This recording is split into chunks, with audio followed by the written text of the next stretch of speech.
गुजरात विधानसभा चुनाव में ओवैसी की एंट्री से राजनीतिक दलों में खौफ। ओवैसी अहमदाबाद से सूरत के लिए रवाना ट्रेन में हो रहे थे, लेकिन ओवैसी की सीट पे जो विंडो था उस पर दो पथराव हुए।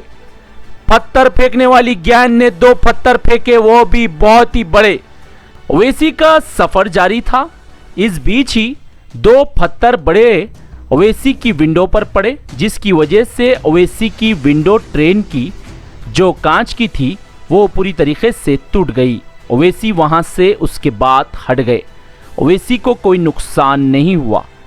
ये पत्थर फेंकने वाली गैंग आखिर कौन है जो ओवैसी की विंडो पर पत्थर फेंके, और वो भी एक नहीं दो फेंके। आपको बता दें, उत्तर प्रदेश के विधानसभा चुनाव में भी ओवैसी के ऊपर गोलियां चलाई गई थी। उस वक्त भी ओवैसी बाले बाल बच गए थे, लेकिन गुजरात के विधानसभा चुनाव में ओवैसी प्रचार करने के लिए गुजरात पहुंचे और ओवैसी गुजरात के अहमदाबाद से सूरत के लिए ट्रेन में सफ़र कर रहे थे। उस बीच ये घटनाक्रम अंजाम दी गई है। अब गुजरात पुलिस क्या कर रही है, सवाल उठ रहा है, क्योंकि गुजरात में कुछ दिन पहले मुस्लिम नौजवानों को पत्थर फेंकने के आरोप में गुजरात पुलिस ने रोड पर लाकर झाड़ों से बनकर उन्हें खूब पीटा था और उनका तमाशा भी बनाया था। अब देखना होगा असदुद्दीन ओवैसी की जो ट्रेन की विंडो पर जो पत्थर फेंके गए, वो पत्थर फेंकने वाले आरोपियों को पुलिस गिरफ्तार करके ऐसे ही तमाशा बनाती है या फिर खामोश हो जाती है, ये भी देखना होगा। असदुद्दीन ओवैसी की ट्रेन के ऊपर पत्थर फेंकने वाली घटना की जानकारी एआईएमआईएम के राष्ट्रीय प्रवक्ता वारिस पठान ने सूरत के जनसभा में दी। वारिस पठान ने कहा कि दोनों ही पत्थर बहुत बड़े थे, लेकिन असदुद्दीन ओवैसी को कोई नुकसान नहीं हुआ। असदुद्दीन ओवैसी भारत के दिग्गज नेताओं में आते हैं। असदुद्दीन ओवैसी जब ट्रेन में सफर कर रहे थे, उन पर पथराव हो गया, लेकिन आज गुजरात पुलिस पर भी सवाल उठने लगे हैं।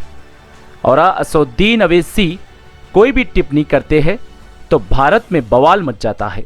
असदुद्दीन ओवैसी वो नेता है, चाहे वो सदन रहो या फिर कोई भी सियासी मंच रहो, मजलूमों की आवाज़ बेखौफ उठाते हैं।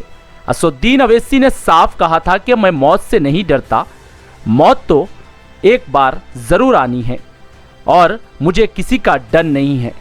असदुद्दीन ओवैसी बेखौफ इस वजह से ही हर मजलूमों की आवाज़ उठाते हैं। असदुद्दीन ओवैसी कोई भी भेदभाव नहीं करते।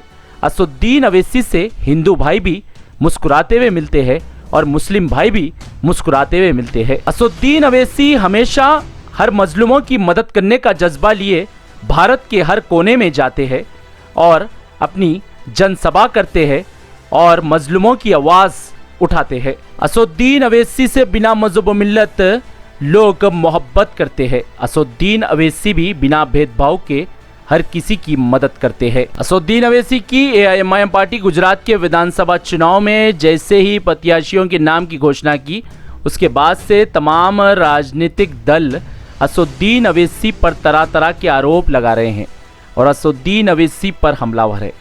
लेकिन असदुद्दीन ओवैसी किसी की फिक्र करे बगैर जनसभा कर रहे हैं और ओवैसी की जनसभा में अवाम का जनसैलाब भी नज़र आ रहा है।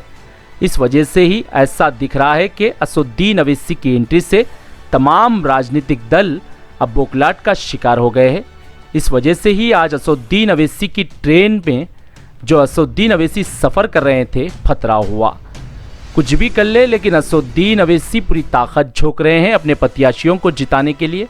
असदुद्दीन ओवैसी ने दावा भी किया है कि हमारे प्रत्याशी गुजरात की विधानसभा ज़रूर पहुंचेंगे। असदुद्दीन ओवैसी ने यह भी कहा कि हमें जनता पर पूरा यकीन है, जनता ज़रूर हमें आशीर्वाद देंगी। ब्यूरो रिपोर्ट, भारत की तरक्की।